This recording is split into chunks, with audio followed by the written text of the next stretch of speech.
Livro Uma Vida com Propósitos, de Rick Warren, dia 27, Derrotando a Tentação. Fuja de qualquer coisa que lhe provoque os pensamentos malignos que os rapazes muitas vezes têm, mas aproxime-se de qualquer coisa que o leve a querer fazer o bem. Tenha fé e amor, sinta prazer na companhia daqueles que amam o Senhor e têm um coração puro. 2 Timóteo 2, versículo 22. Lembrem-se de que as tentações que sobrevêm à vida de vocês não são diferentes das que outros experimentaram. E Deus é fiel. Ele impedirá que a tentação se torne tão forte que vocês não possam suportá-la. Quando vocês forem tentados, Ele lhes mostrará uma saída, de modo que vocês não venham cair. 1 Coríntios 10, versículo 13. Sempre há uma saída.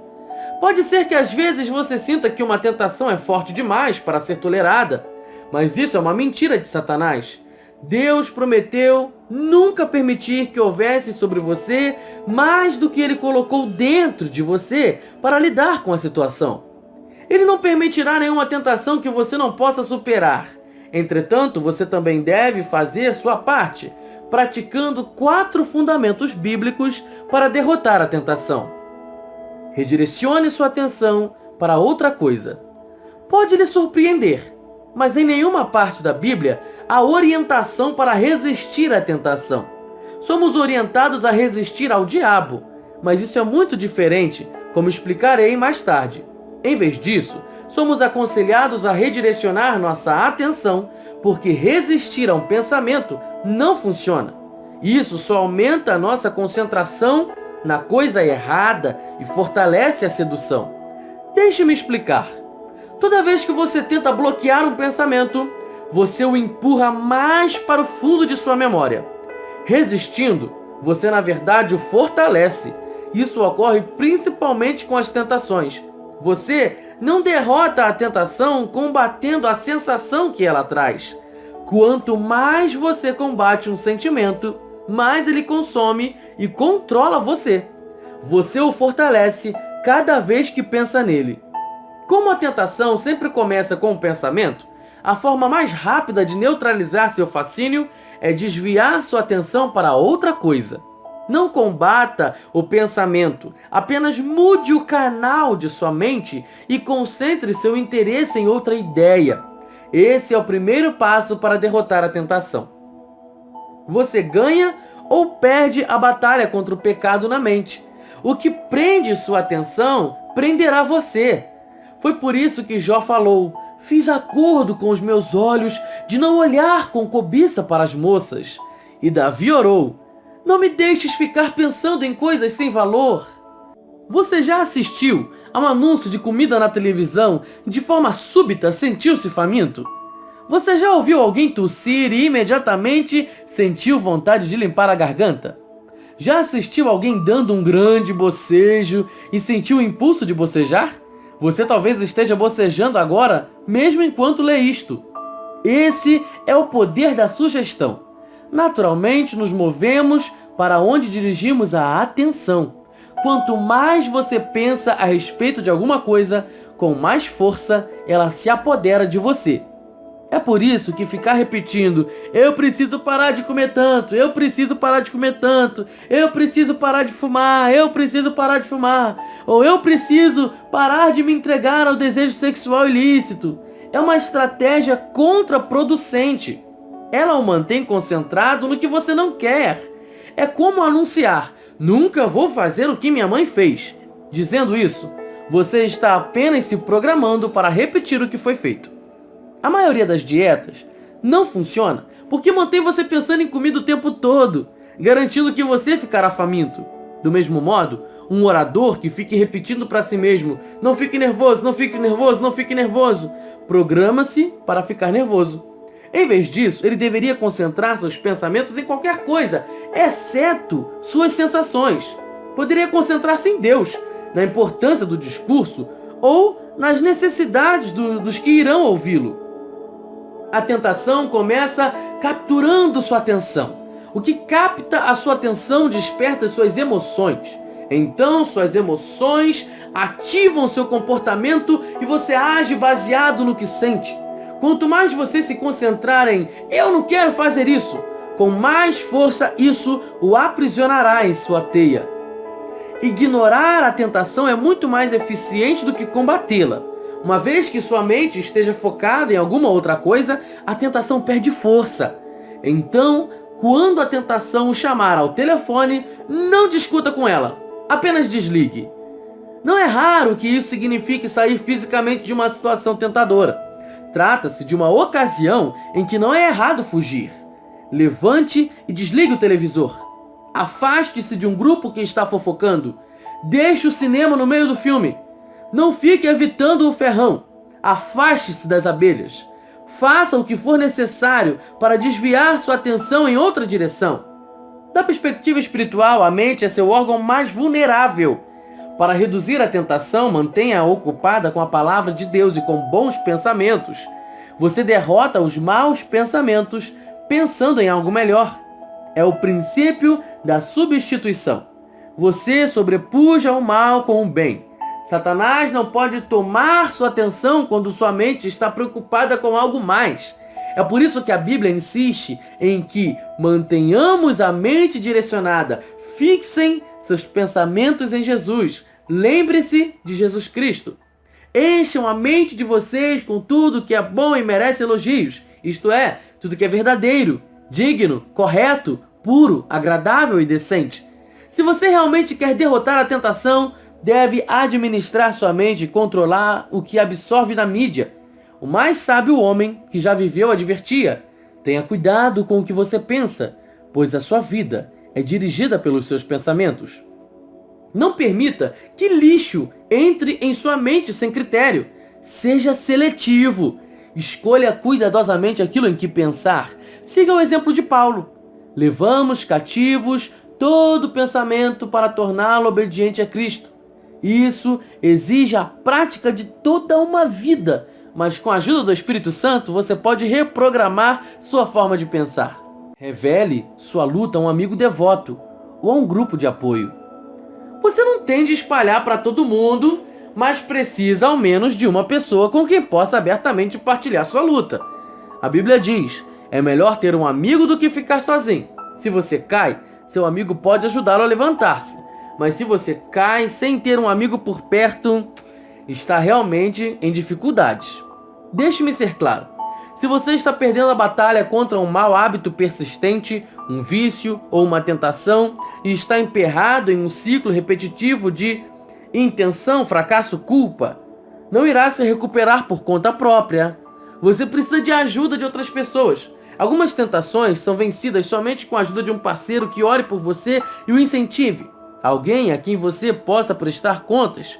O plano de Deus para o seu crescimento e libertação inclui outros cristãos. A comunhão honesta e autêntica é o antídoto para a sua luta solitária contra os pecados difíceis de vencer. Deus diz que essa é a única forma de conseguir escapar. Portanto, confessem os seus pecados uns aos outros e orem uns pelos outros para serem curados. Você realmente quer ser curado daquela tentação persistente que o segue derrotando continuamente? A solução de Deus é simples. Não reprima. Confesse. Não a oculte. Exponha. Expor seus sentimentos é o início da cura. Esconder a dor só a intensifica. Os problemas crescem na escuridão, tornando-se cada vez maiores, mas expostos à luz da verdade, eles murcham. Suas enfermidades têm medida de seus segredos. Então tire a máscara. Pare de fingir ser perfeito. Venha para a liberdade. Na igreja de Saddleback, temos visto o impressionante poder desse princípio romper o domínio de tentações persistentes e de vícios aparentemente irrecuperáveis por meio de um programa desenvolvido por nós chamado Celebrando a Recuperação. É um processo bíblico de recuperação com 8 etapas, baseado nas bem-aventuranças de Jesus e fundamentado em torno de pequenos grupos de apoio. Nos últimos 10 anos, mais de 5.000 vidas foram libertas de todo tipo de hábitos, mágoas e vícios. Hoje, o programa é utilizado em milhares de igrejas. Eu o recomendo fervorosamente à sua igreja. Satanás quer que você pense que seu pecado e sua tentação são exclusivos e que por isso você deve mantê-los em segredo. A verdade é que estamos todos no mesmo barco. Todos combatemos as mesmas tentações e de todos pecaram. Milhões já sentiram o que você sente e enfrentam as mesmas lutas que você enfrenta neste momento. O motivo pelo qual escondemos nossos pecados é o orgulho. Queremos que os outros pensem que temos tudo sob controle. A verdade é que qualquer assunto sobre o qual você não possa falar já está fora do controle da sua vida. Problemas com finanças, casamento, crianças, pensamentos, sexualidade, hábitos secretos ou qualquer outra coisa. Se você pudesse resolvê-los por conta própria, já o teria feito, mas não pôde. Decisões pessoais e força de vontade não são suficientes. Alguns problemas estão muito arraigados, tornaram-se muito rotineiros e muito grandes para que você os solucione por conta própria. Você precisa de um grupo pequeno, de um parceiro para prestar contas que vai incentivá-lo, apoiá-lo, orar por você, amá-lo incondicionalmente e chamá-lo à responsabilidade. Depois, então, você pode fazer o mesmo por ele.